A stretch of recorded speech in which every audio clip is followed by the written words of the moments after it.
listening to Historyman, a project of ekbarnes.com, where we walk in the footsteps of heroes and proclaim freedom reigns. As a prelude to this episode, we would like our listeners to consider Long Gone, LLC, for any genealogical research or even tours related to Camden, South Carolina. Having uniquely positioned themselves in the history of Camden, South Carolina, they bring a passion to the past that is often lost to the modern-day scholar. Find them at Long Gone LLC on Facebook. On today's episode, we revisit one of the first interviews with Charles Baxley in the Second Battle of Camden, South Carolina, also called Hobkirk Hill.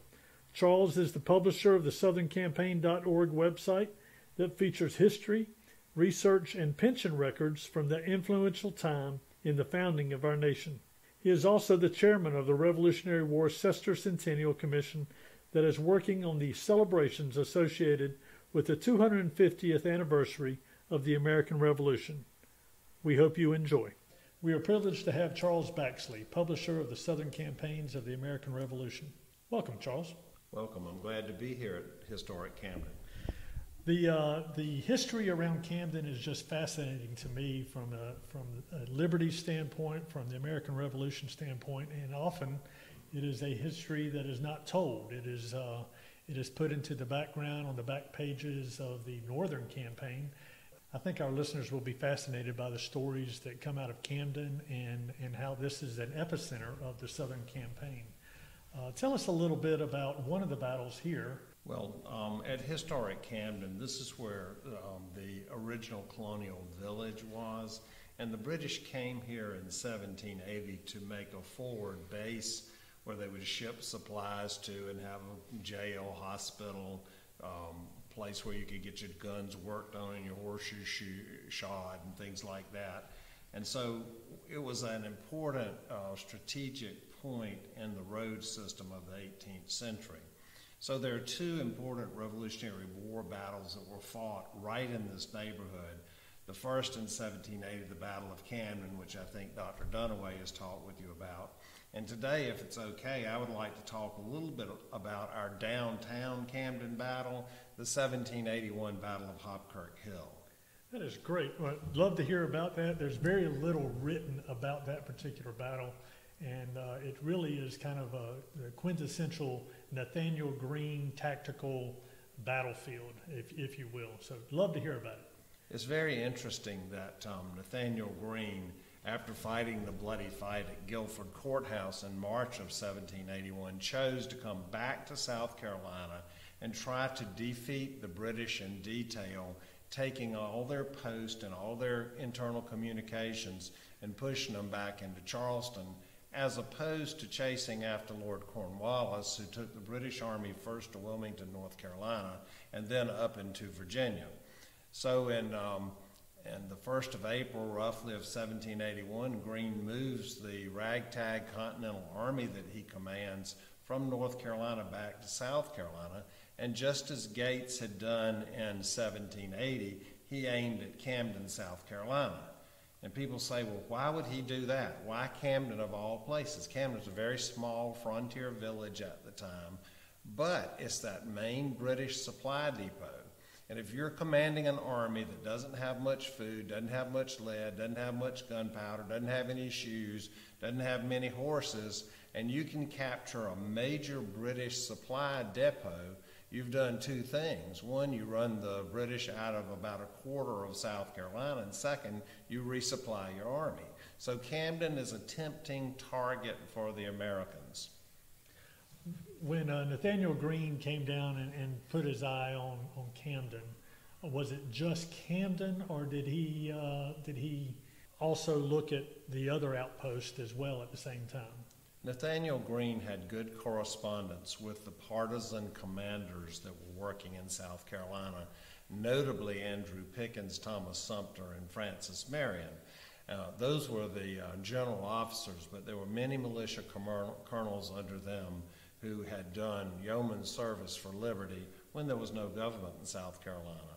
So Nathanael Greene, on his way to Camden, detaches Light Horse Harry Lee and his legion and sends Lee to find Francis Marion, join with him, and continue what historians call the War of the Post. And the posts are these smaller British outposts away from Charleston where they maybe have fortified a house or maybe fortified a crossing. Nathanael Greene's War of the Post started when Light Horse Harry Lee and Francis Marion joined forces and laid siege to a post that was between Camden and Charleston, built on top of an Indian mound called Fort Watson. That siege was going on as also other partisan actions in the state. Thomas Sumter was active, working on Granby, which is where Casey is today, and will later also attack and capture Orangeburg. Greene, on April the 19th of 1781, brings his army to 3 miles from Camden. Lord Francis Rodden is in command of the British post at Camden, but Francis Rodden does not have a huge army assembled here. Plus, some of the people are in hospitals and are doing more administrative tasks than soldiers. So Rodden really has at his disposal only about 900 men to defend the fortified village, the storehouses, the jails, and the different departments of a field British army. So the setup for the Battle of Hobkirk Hill, called by many of the soldiers the Second Battle of Camden, was that Lord Rodden is in command of the British forces, and Nathanael Greene has a group of people attacking Rodden's communication line with Charleston, and Greene moves within 3 miles of Camden, basically daring the British to come out and fight because Greene does not have the strength or the material to attack directly fortified Camden. So let's talk a little bit about that. The way Camden is now, we have this field around the Joseph Kershaw House in historic Camden, but from here to Hobkirk Hill, where he set up his base of operations, which is around just north of what was called Logtown at that time, wasn't there I see a lot of trees now. Tell me about the battlefield, or at least historic Camden back then, the fortifications around Camden. Was it all woods, or how did they set that up to where they felt like it was not something they could take on head on? Camden was fortified by the British in different stages. British military engineers came here and decided to take logs, stand them up on the end, and build a palisaded wall around the historic village. Inside the palisaded wall were houses that were converted to hospitals, troop houses, and storehouses. Then around the perimeter and a couple hundred yards from the palisade wall were 8 redoubts built. And a redoubt is a small earthwork. They're different shapes. Some of them are rectangles, some of them are square, some of them are shaped like home plate, or they're built around an existing building. The buildings in the converted village of Camden were used by the British as storehouses, jail houses, hospitals, commanders' headquarters, and things like that. Around the town was a palisaded wall made of trees locally cut to enclose the central village area. Not only were the trees cut to build the palisade, but of course in the 18th century there's hardly any other source of energy for cooking, cleaning, heating houses. And so most of the trees within about 1 mile radius of the village were cut down. This also provides a clear field of fire for cannons and rifles and muskets from the armed village. A military engineer came to Camden and had constructed 8 detached small earthworks called redoubts that circled the town. These redoubts were different shapes. Some were square, rectangle. Some of them were like home plate with 5 sides. And they were earthworks mounted up with ditches around them, and a lot of them had protective wooden spiked abattis and other structures to make them defensive in nature. And these also could be around a building, like immediately north of the village was the jail and the courthouse, which were circled by earthworks and turned into one of these remote redoubts. So the village was very highly defended, and to take that village would take a lot of time. It would take digging siege trenches, which means you have to have shovels and picks and things of that nature, and it would take siege artillery, none of which Greene had. He didn't have the food to stay. He didn't have the entrenching equipment. He did not have with him sappers and pioneers who would know how to brace ditches and earthworks and things like that. And he didn't have any heavy cannons at all. So doing a siege was not a possibility for Camden. Why Hobkirk Hill? Why even go there? Well, when Greene first came 3 miles from Camden, he sent the light infantry under Robert Kirkwood and some cavalry into a small group of houses about 1 mile north of historic Camden, or the site of the Camden village, called Logtown. And the night of the 19th and early morning on the 20th, there was heavy skirmishing because the British also had an outpost there. The Americans took that outpost and held it until Greene moved his army to this open plain about 1 mile north of town. But when Greene got there and looked around, there were a few houses there and some crops, but there were no natural defenses at all. And so he said, well, where can I put my army that gives them a little geographic advantage?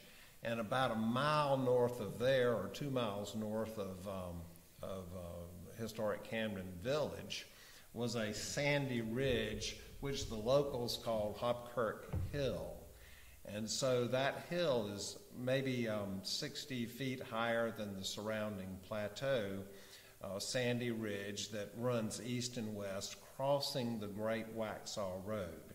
So Greene moved his army to the top of that hill, once again, in essence, daring the British to come out and attack him.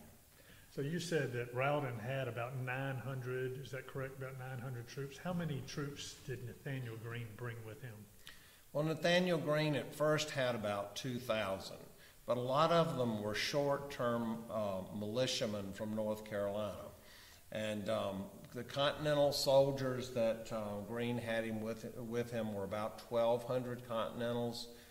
There were about 600 to 700 North Carolina militiamen, but half of their enlistments and required duties had expired, so he had to turn them loose at Camden and send them back to North Carolina. So about 1,500 effective soldiers is what he ended up with. And remember, he had detached Light Horse Harry Lee and his legion of cavalry and light infantry to work with Francis Marion, so they weren't with his army at Camden. The cavalry that was with Nathanael Greene, was that William Washington that was with him? Now, Lieutenant Colonel William Washington, a distant cousin of George Washington, was assigned to Greene. William Washington had 80 cavalrymen. However, he only had 67 cavalry horses at this point, so some of the cavalrymen were actually dismounted, acting as light infantry. So William Washington was the commander of that, and he will play an important role in the battle. Well, tell us how this battle jumped off. You got Nathanael Greene setting up on Hobkirk Hill. You got the little village of Logtown right below that. And then you have Camden, where Lord Rodden is with his 900 people. Tell me where it went from there. Well, when Greene moved out of Logtown and camped on top of Hobkirk Hill, that was the 20th of April, Greene sent parties around Camden on both sides for two reasons. One is he had to forage for food, and he was looking for cows and sheep and anything that he could get to eat, milled grain. And secondly, again, he's pressuring Rodden to come out and fight outside of the fortified walls by cutting off Camden and isolating Camden. So this goes on. Greene actually moves his army to another camp to the southeast of Camden for 2 days, expecting to interdict a detached element of Rodden's under Colonel Watson. Then he realized that that was not a good defensible place, and he didn't want to get caught between two British armies, so he moves back to Hobkirk Hill on the 24th of April.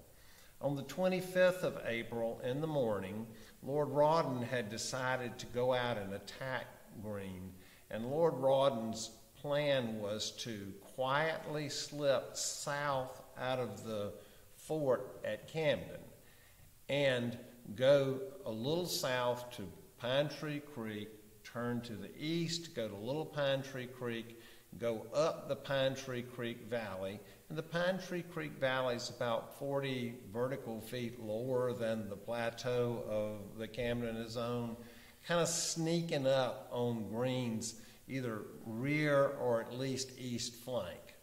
So he does this. This is in broad daylight, and Greene looks like he's sort of anticipated the British will do that because he has a trip line, a warning line of vedettes put out about a half a mile in front of his battle line, and he has Robert Kirkwood with his light infantry out in front also. So we have 2 units to watch for Rodden coming, and exactly what was planned happened. That is, Rodden's units came up to the southeast of Greene's battle line. On today's topography and the neighborhoods that are on that battlefield now, what road would that would get you closest to where Rodden came up? Well, Camden is thankfully laid out on a very simple to follow north, south, east, west grid.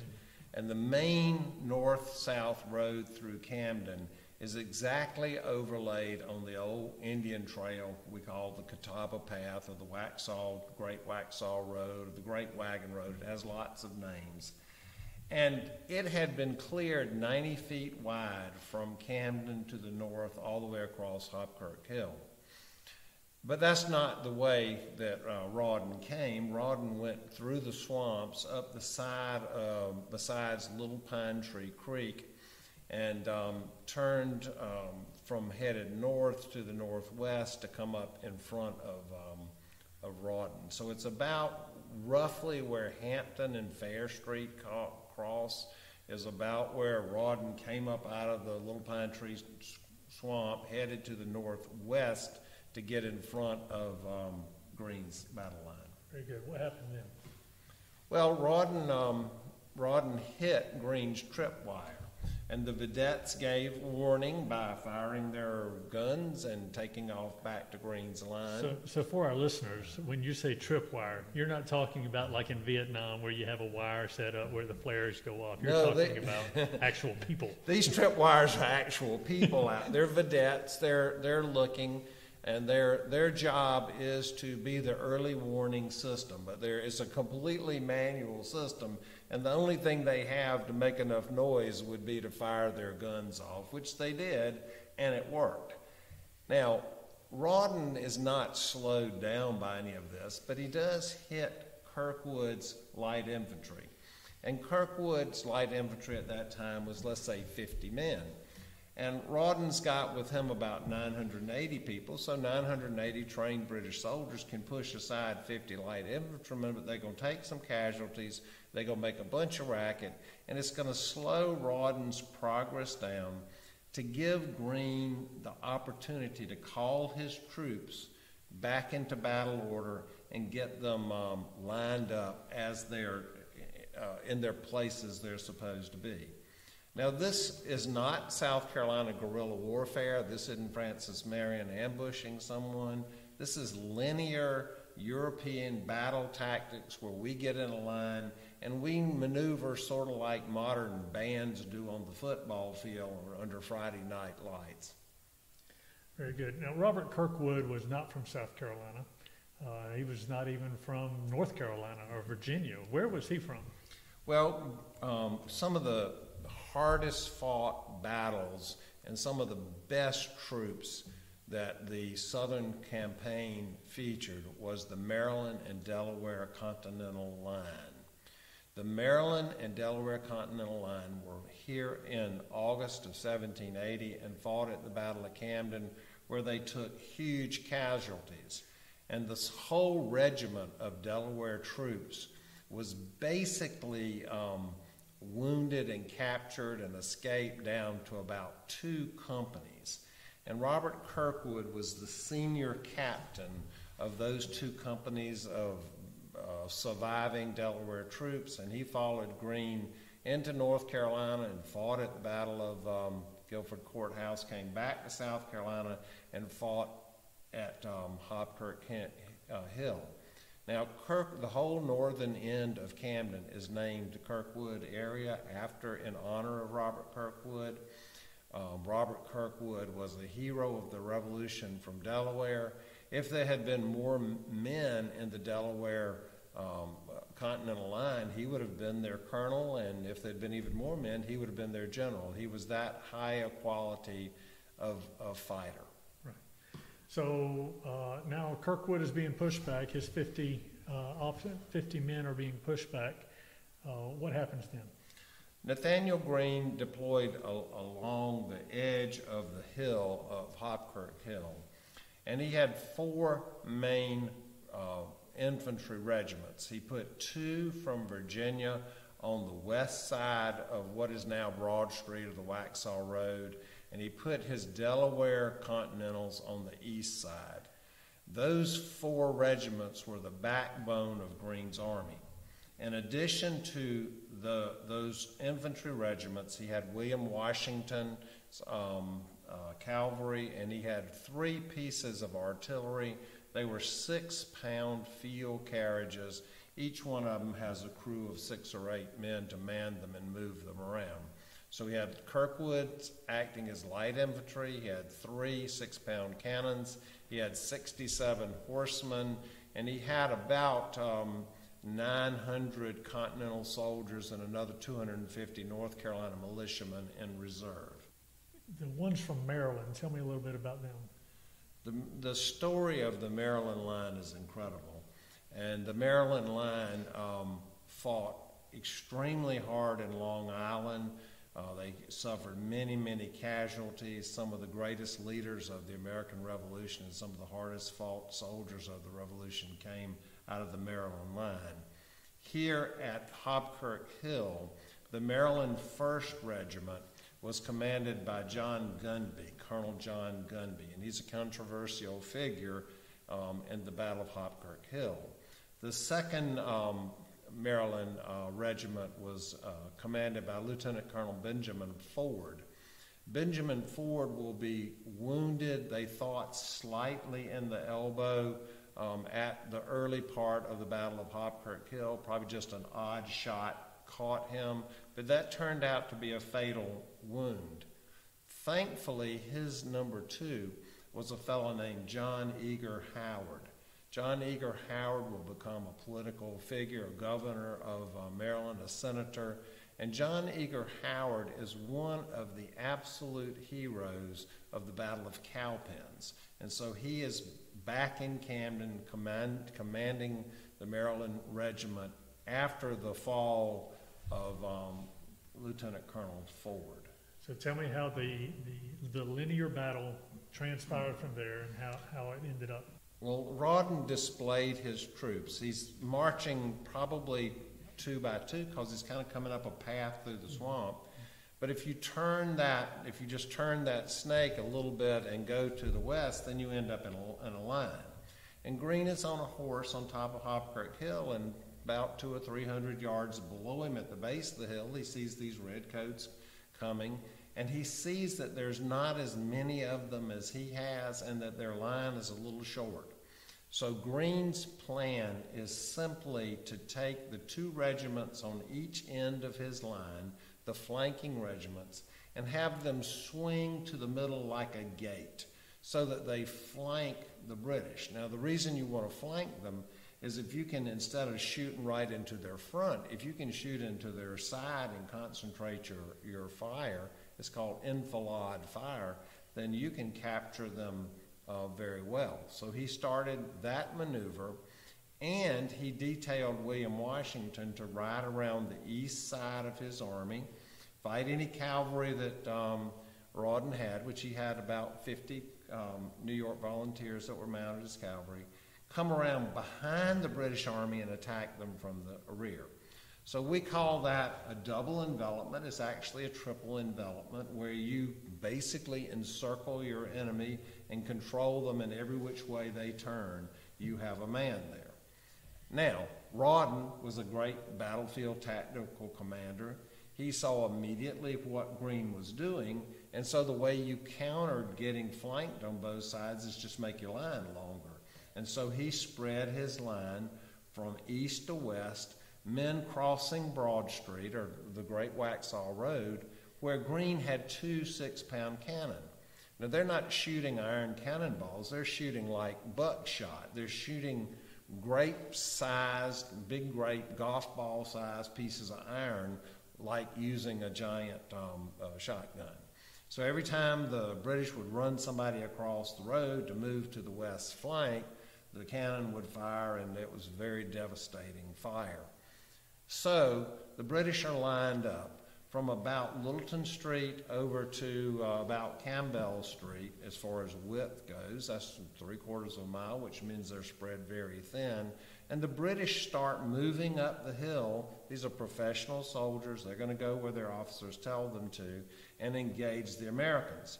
At the same time, Greene has ordered the 2 center regiments to fix bayonets and come down the hill, because truthfully, in the 18th century, muskets are not a very accurate or formidable weapon, but the bayonet on the end of the musket will absolutely kill you every time. So there are lots of bayonet fights, knife fights in the American Revolution. Unfortunately, the plan does not work out as Greene thought. A favorite officer in Colonel Gunby's 1st Maryland, and this would be the soldiers the closest to Broad Street, to the Great Waxhaw Trail, named William Beatty, took an unlucky shot and was instantly killed. Beatty was in command of the 2 companies of Maryland 1st Regiment that are closest to the Waxhaw Road. When he physically falls, his men falter. He was very much loved, and it was very disturbing to them to see their officer fall. And they should have, by training, kept going, but they didn't.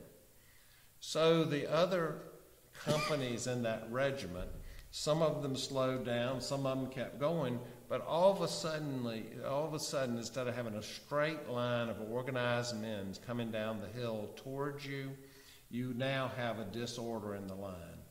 Lord Rodden saw that disorder, and he ordered 2 of his regiments to attack that one spot. If you look at rugby and see the old flying wedge, or 1930s football, that's what they're doing, is the flying wedge right to the weakest point, right where Captain William Beatty was killed.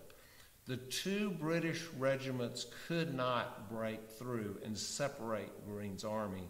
So Rodden threw a 3rd regiment into that flying wedge to try to break the 2 wings of Greene's army. He was successful. So once Greene's army was divided in half, instead of the Americans enveloping the British, you have the British putting that wedge between the 2 wings and can start dividing the American army and do enfilade fire on the Americans. So Greene, seeing that mess, after about 15 to 20 minutes of fighting, decided that he must withdraw his army. And so he was able to have enough command over the troops to make a fighting and orderly withdrawal. But in the end, this battle happened between about 11:15 or about 11 o'clock and 11:15, 11:20. In the end, Greene ends off backing off the battlefield. So a technical victory for Lord Rodden. He now controls a sand dune north of Camden. No big deal. But Greene protects his army. He protects his army as a fighting unit. But didn't Greene send William Washington back onto the battlefield? I mean, if the British are technically claiming that they own the battlefield, can they really say that if William Washington came back onto the battlefield? Well, trust me, in the sandlands of South Carolina, if you own a sand dune, you don't own very much. And so it was a victory that was bought at the cost of about 25 or 28% of Rodden's men, and he didn't have any, and he couldn't get any replacements to control a sand dune that you couldn't even grow a blackjack on. And so it's a victory that meant nothing. It meant everything that Greene was still a fighting condition. So all during the afternoon, as Greene's army moves north to treat the wounded and handle the prisoners that they had taken, and to have a place for the American soldiers who escaped to rally to, which a number of them did, he sent Washington back south. Toward the end of the day of April 25th, 1781, Rodden had actually detached John Coffin, his cavalry commander, to go up to Hobkirk Hill. They were probably looking for the Americans' cannon, one of which was still somewhere up on the hill or hidden up there. And Washington laid an ambush for them. Washington had his cavalry and a few infantrymen with him and was able to rout the British cavalry and run them all the way back into fortified, what we call historic Camden now, the village of Camden. So if the test is, did Greene control the hill in the end? Yes, he did. But Greene was smart enough to know that controlling that hill didn't mean anything, and all he was trying to do is entice the British out. So Rodden, the victor of the day, and Greene chased each other around the countryside a bit. But Rodden knew that Lee and Marion were between he and communication with Charleston. The Fort Watson fell to Lee and Marion. Lee and Marion had gone across the Congaree River and laid siege to Fort Watson, and Rodden knew that he was in an untenable position. So on the 10th day of May, he burned the fortifications and a lot of the houses in the historic colonial village, left marching toward Charleston down the east side of the Wateree and then down the east side of the Santee River. So although Greene didn't technically, by 18th century definition, win the battle, he won the war because that knocked the British out of a fourth of South Carolina.